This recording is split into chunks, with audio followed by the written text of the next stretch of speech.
Kalau Anda mau jadi bos yang excellent, perhatikan hal-hal kecil. Yaitu siapa? Orang-orang kecil di bawah kita. Barang siapa setia dalam perkara kecil, Tuhan percayakan perkara yang besar. Tuhan memberkati kita.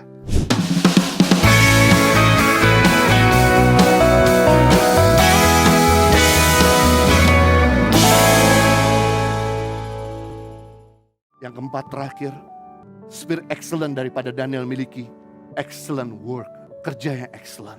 Amsal 22 ayat 29 dalam bahasa Indonesia masa kini dikatakan, pernahkah engkau melihat orang yang cakap melakukan pekerjaannya? Orang yang excellent melakukan pekerjaannya, pernahkah kamu lihat? Orang itu akan dipekerjakan di istana raja-raja, bukan di rumah orang biasa. Wow. Orang yang excellent akan duduk dengan petinggi-petinggi, dengan orang-orang hebat, dengan orang-orang kaya. Kita kadang-kadang mengharapkan pengen terima gaji besar, tapi kita tidak pernah excellent di dalam bekerja. Tahukah saudara, apakah yang pertama kali memikat Raja Babel dari kehidupan Daniel? Yang pertama kali memikat Raja Nebukadnezar kepada Daniel bukan dari religiusnya, minta maaf, bukan dari agamanya, bukan dari penyembahan Daniel kepada Tuhan, tapi dari excellent work. Rupanya excellent faith berbanding lurus dengan excellent work. Kalau Anda berkata saya adalah orang yang takut akan Tuhan, saya adalah orang yang cinta Tuhan, saya adalah orang Kristen, buktikan dengan hasil kerjamu. Kalau engkau bisa sungguh-sungguh datang ke gereja, engkau bisa bayar harga untuk ke gereja, engkau juga bisa bayar harga untuk datang ke tempat kerjaanmu. Excellent tidak pernah mendiskonkan kerja keras, ingin mendapatkan kasih karunia besar. Excellent tidak pernah mendiskonkan kerja keras untuk mendapatkan kasih karunia besar. Karena Yesus sendiri berkata di dalam Matius pasal yang ke-5:41, siapapun yang memaksa engkau berjalan 1 mil, berjalanlah 2 mil. Kenapa? Karena waktu itu di Israel dijajah sama orang-orang Romawi.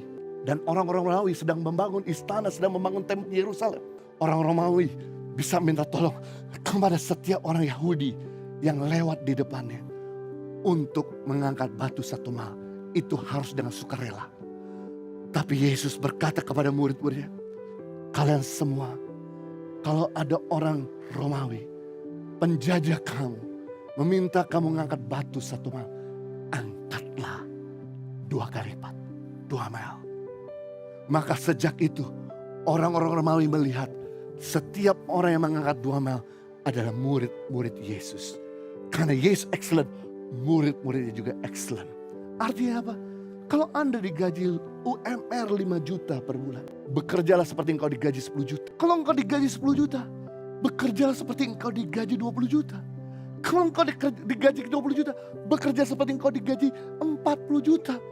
Jadi jangan komplain sama bosmu. Ngapain gua kerja sungguh-sungguh? Ngapain gua kerja serius? Ngapain gua kerja excellent? Dia gaji gua minim, dia gaji gua di bawah UMR. Justru salah. Kita nggak bisa komplain, kita jangan komplain. Justru harusnya bikin bosmu malu kalau kamu digaji rendah. Bikin bosmu nggak enak hati kalau kamu digaji sangat tidak layak. Saya beritahu, seandainya pimpinanmu tidak bisa melihat hal ini, kamu berlian di tengah-tengah lumpur, pemimpinmu tidak pernah menghargai kamu. Ada mata Tuhan yang menjelajah seluruh muka bumi ini. Tuhan akan pakai pemimpin yang lain untuk melihat kamu dan mulai mengambil kamu dan menaruh tempat lebih terhormat. Apalagi hari-hari ini cari karyawan susah. Setiap kita sebagai pemimpin harus gaji excellent buat setiap bawahan kita. Jangan sampai UMR naik, jangan sampai inflasi naik, jangan sampai biaya hidup naik. Kita nggak naikin gaji orang-orang di bawah kita. Kalau Anda mau jadi bos yang excellent, perhatikan hal-hal kecil. Yaitu siapa? Orang-orang kecil di bawah kita. Barang siapa setia dalam perkara kecil, Tuhan percayakan perkara yang besar. Tuhan memberkati kita. Impact Community Indonesia mengadakan 4 kali ibadah onsite setiap hari Minggu. Pukul 9 waktu Indonesia Barat, pukul 11 waktu Indonesia Barat, pukul 13 waktu Indonesia Barat, dan pukul 15 waktu Indonesia Barat di MOI, Mall of Indonesia Kelapa Gading lantai P3. Ibadah pertama hingga ibadah ketiga disertai ibadah anak dan ibadah remaja. Pastikan kehadiran Anda.